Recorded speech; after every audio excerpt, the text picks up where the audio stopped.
Seldom has any story we've covered sparked more reaction than the strange saga of Joseph Newman.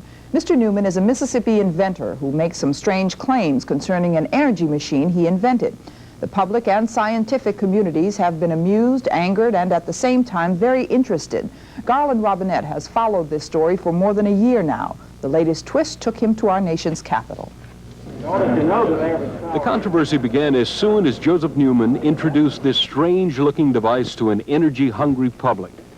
He claimed that this electromagnetic machine operates without the use of any conventional fuels. He claimed the machine produces more energy out than is externally put in. Now, pick an expert in the field and they'll tell you that's impossible. But Mr. Newman claims he is achieving this by an internal conversion of matter into energy. And now 31 people with scientific backgrounds have signed legal documents swearing to the machine's validity. But the most important endorsement came this week from a most unlikely source. Mr. Newman has been fighting for a patent for years. Many, therefore, considered it ironic when a federal judge appointed the former head of the patent office, William Schuyler, to decide if Newman's device did or did not work. Mr. Schuyler, who is also considered to be an expert on electrical engineering, didn't take long to make his decision. In a report of the special master, Mr. Schuyler states, evidence before the court is overwhelming that Newman has built and tested a prototype of his invention in which the output energy exceeds the external input energy. Therefore, there is no contradictory factual evidence. For the layman, that means the machine works. The expert then goes on to say, the Patent Office finding that such a machine is impossible is clearly erroneous. Mr. Schuyler also found that the Patent Office intentionally did not consider the formalities of Mr. Newman's application for a patent. Thus encouraged by the court and the Patent Office's own expert, Mr. Newman and his attorneys journeyed to Washington, D.C. on Halloween Day to what they hoped would be a hearing that would grant the patent. But the years of fighting were not to end that day. The judge threw the issue back to the Patent Office, directing a 90-day study at which time he would decide if a trial was needed. We talked with the Patent Office representative after the ruling. Why wouldn't you go along, again, with a master that's former head of the Patent Office, who has credentials that the judge called outstanding? Why wouldn't you go along with the man that you recommended in granting a patent? You ask mean questions, don't you? I think you'd have to address that question to our present commissioner. Are you acting on his orders? You might say that, yes. For Mr. Newman and his attorneys, some of which have worked for no pay in order to continue what they consider a very important issue, the issue now becomes money. Couldn't they literally bankrupt a man like Mr. Newman trying to get this device to the public? Most certainly, but we're doing everything we can to see that that doesn't take place. But it is very difficult. $100,000 expenses having to be absorbed by someone like Mr. Newman is a tremendous burden and should never have taken place. And he's now looking at still further in that battle. For Mr. Newman's day in court, there was a widely varied audience. There was a Capitol Hill patent expert who has attempted to revise patent laws. Now, in this case, there's only one word for it so far, and that's outrageous. Long ago, the Patent Office should have issued a patent.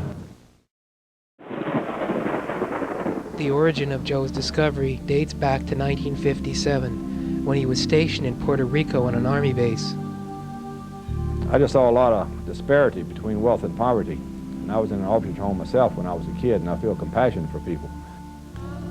I saw 200 people get wiped out on Indian Island in a hurricane. They had it on the news one day like it was 200 pigs. And that really upset me. And so I stood on a mountain one night talking to God and looking up into a beautiful night of stars, billions of stars. And I made a vow that I'm the only entity in the universe. I'm going to make an effort to do good for humanity, and I prefer death than not do it. Give me the wisdom, give me the knowledge that I can accomplish what I wish to accomplish before I die. That I'll never see this disparity of wealth and poverty anywhere on earth, or the injustice that I see here. I have lived that vow. But Joe was a young inventor, not a scientist. He patented some of the first plastic-covered barbells in America. Then one day he came across a book on electrical energy that gave him new insights into how the universe worked. In 1968, God had me go through a series of thoughts, and I saw it. And it's a gyroscopic particle. And I knew that it was right. And I knew it could be beneficial to mankind.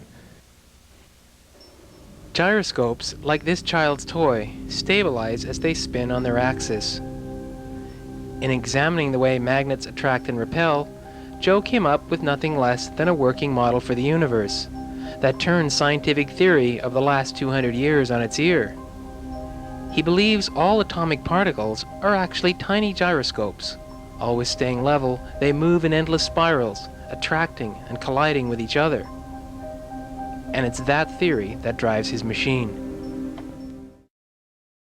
I think it's probably the most significant discovery in the history of man.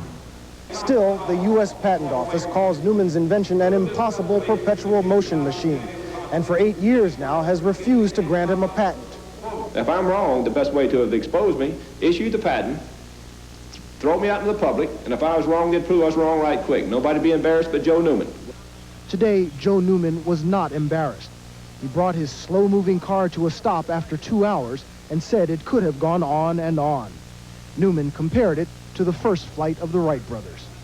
Bill Whitaker, CBS News, Biloxi, Mississippi.